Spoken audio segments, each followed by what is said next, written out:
ইসলামের দ্বিতীয় খলিফা খলিফাতুল মুসলিমিন হযরত ওমর ফারুক রাদিয়াল্লাহু তাআলা আনহু। আজকে তার জীবনে একটি ঘটনা আপনাদের সামনে শেয়ার করব। আপনারা অবশ্যই তিনাকে চিনেন, তিনার সম্পর্কে শুনেছেন। হযরত ওমর ফারুক রাদিয়াল্লাহু তাআলা আনহুর একটি অভ্যাস ছিল, একটা আদত ছিল। তিনি যখনই সুযোগ পেতেন তখনই তিনার প্রজাদের ঘরবাড়িতে যেতেন, গিয়ে দেখতেন কি অবস্থায় আছে, তারা কি খাবার খাচ্ছে, তারা কি খাবার পাচ্ছে, তাদের অসহায়ত্ব কেমন, তাদের পরিবার কেমন, তারা কি সুস্থ নাকি অসুস্থ, এগুলো খোঁজখবর নিতেন। একবার তিনি বের হলেন, বের হয়ে এক বাড়ির সামনে গেলেন। যাওয়ার পর দেখতেছেন ওই বাড়ি থেকে ধোঁয়া উঠতেছে।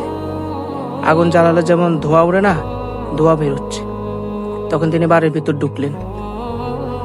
বাড়ির ভিতরে প্রবেশ করার পর দেখতেছেন এক মহিলা তিনার সন্তান, ছোট সন্তানকে কোলে নিয়ে কান্না করতেছেন। আর পাশে চুলার মধ্যে একটি পাতিল ঢাকনা দেওয়া, আর উপর থেকে নিচে আগুন জ্বলতেছে, উপর থেকে ধোঁয়া উঠতেছে।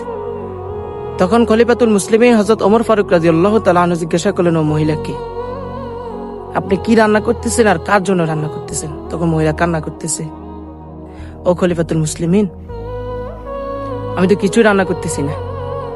আমার সন্তান কান্না করতেছে বুকে দুধ খাওয়ার জন্য, আমার বুকে তো দুধ নেই, আমার বুক থেকে দুধ আসতেছে না। আমার সন্তানকে আমি কি খাওয়াবো? আমার ঘরে কিছু নেই যে আমার সন্তানকে খাওয়া, আমার ঘর খালি, কিছুই নেই, আমার নিজে খাওয়ার জন্য কিছু নেই। তা আমার সন্তান ঘুম আসতেছে না ক্ষুধায়। তা আমি সন্তানকে বুঝানোর জন্য যে খাবার রান্না হচ্ছে, আমি চুলে একটি পাত্র বসালাম, ওই পাত্রে পানি দিয়ে আমি শুধু জাল দিতেছি, কিন্তু কোনো খাবার নেই। আমি সন্তানকে এটা বুঝাচ্ছি যে খাবার হচ্ছে, তুমি ঘুমাও, কিছুক্ষণ পর খাবার হবে, কিন্তু আমার কাছে কোনো খাবার নেই। কান্না করতেছেন। এটা শোনার পর হযরত ওমর ফারুক রাদিয়াল্লাহু তাআলা আনহু নিজের চোখের পানি ধরে রাখতে পারলেন না, তিনিও কান্না করে দিলেন যে আমার প্রজারা এত কষ্টে আছে। তখন তিনি সাথে সাথে নিজের রুমে চলে গেলেন, গিয়ে বাইতুল মাল থেকে এক বস্তা আটা নিয়ে আসলেন, নিজ হাতে রুটি বানালেন এবং নিজ হাতে খাইয়ে দিলেন তার প্রজাদেরকে। এই ইসলামের ইতিহাস কোনো বানানো ইতিহাস না। আপনি প্রত্যেকটা সাহাবী, প্রত্যেকটা খলিফার ইসলামের ইতিহাস দেখুন, কত কষ্ট করে তিনারা রাষ্ট্র পরিচালনা করেছেন, কত কষ্ট করে তিনারা প্রজাদের খবর রেখেছেন।